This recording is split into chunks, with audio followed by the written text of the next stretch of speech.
Hello, good morning students. Please subscribe the channel, drop a like, share and comment. Today's transcription number 374 of Sir Kailash Chandra's volume number 17 on the speed of 100 words per minute.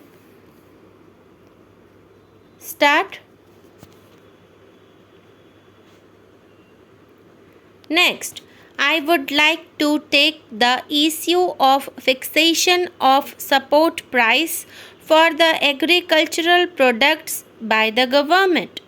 Several honorable members have raised it inside as well as outside the House, and it has been a topic of frequent discussion. Different support prices for wheat and oilseeds, etc., have been suggested by the parties and the individuals, but they have not taken those practical aspects into consideration on the basis of which such prices are determined. That is why the nomenclature of the Agricultural Prices Commission has now been changed to Agricultural Costs and Prices Commission under the instructions of the Honorable Prime Minister, and it determines the support price after taking into account the agricultural produce and the cost of such production. For the last 3 or 4 years, under the instructions of the Honorable Prime Minister, support prices are announced far in advance of the sowing of the crops so that the farmers are able to choose their crops, taking in view the support prices fixed by the government. Another very important measure which has been taken by our Honorable Prime Minister is that 3 out of the 6 members of the Agricultural Costs and Prices Commission are the representatives of farmers, so that the views of the farmers are taken into account and the recommendations are made on that basis.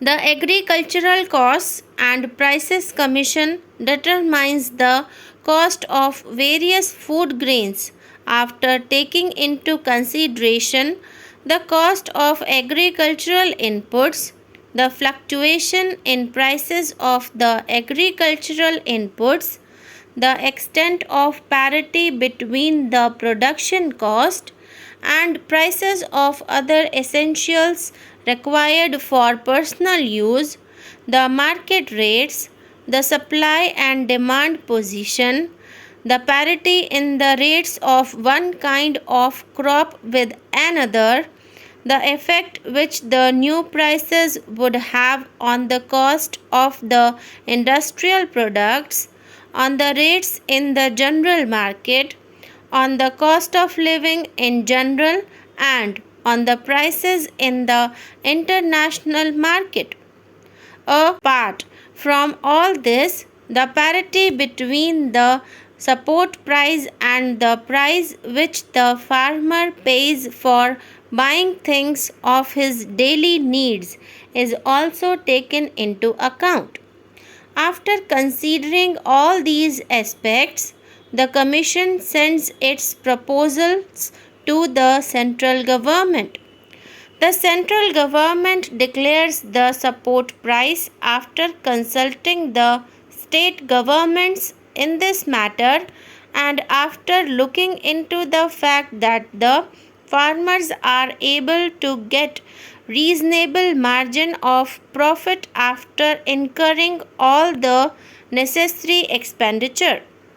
Efforts are made to declare such prices which may provide reasonable margin of profit to the farmers. Thus, this commission looks into all these aspects. In this connection, one thing is repeatedly said that the production costs of the farmers are increasing rapidly, but the support price which is determined by the government is not increasing equally. Hence, the question arises as to what is meant by production expenses. The Commission takes into account all sorts of expenses incurred by the farmers, for example, the expenses of maintaining hired labor, the cost of buying cattle, etc., the cost of purchasing or hiring pump sets, tractors, machines such as crushers, etc., and the labor charges incurred on operating them is also taken into consideration by the Commission. Further, the cost of the seeds, whether grown in his own fields or bought from outside, cost of pesticides and natural or chemical fertilizers, whether prepared by himself or bought from the market, and agricultural implements are also taken into account. In addition, the cost of providing irrigation facilities, the expenses involved in the payment of land revenue, repayment of loans, payment of interest on working capital and on capital assets, excluding land, are also taken into consideration. Sir, the incidental value of land is also determined and taken into account. The cost of labor is also included in such valuation. Thus, there is not a single expense incurred by the farmers for raising various crops which is not taken into account while determining the support price. Therefore, I think that this change is baseless or is leveled out of ignorance that farmers are not being paid remunerative prices. In fact, all these things are considered before determining the support price. Sir, I would like to make one more point. It has been demanded many times that all the agricultural products should be purchased at support price. Rice and wheat are purchased by FCI or other bodies, but the purchase of other items is made by NAFED on behalf of the central government. Apart from this, as the Honorable Member from Kerala was saying just now, that the prices of coconut produced in his state or in Karnataka, prices of potatoes produced in Uttar Pradesh or prices of onions produced in Maharashtra are falling is a fact. It is under consideration of the government to fix the support price for coconut. Sir, continuous efforts are being made to acquaint the farmers with new farming techniques. Extensive publicity is being given to the Lab to Land program. Recently, from 25th March to 10th April, a national agriculture fair was held at New Delhi. Nearly 1.5 lakh farmers from all over the country attended this fair. Such events evoke awareness among the farmers. We hope more such fairs will be organized for the benefit of farmers. Recently, the Honorable Prime Minister dedicated a supercomputer to the nation for making long-term weather forecasts. Accordingly, farmers can space the sowing of crops and also take preventive measures to save their standing crops against natural calamities.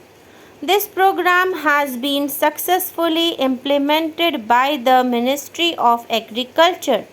The department has been very prompt in giving assistance to areas affected by flood or drought. Teams visit states in response to reports or memoranda received. The government considers their recommendations and tries to send assistance within a month. Last year, the Honorable Prime Minister personally toured the drought affected areas and directed relief operations. The Ministry of Agriculture has made remarkable progress under the able leadership of the Honorable Agriculture Minister.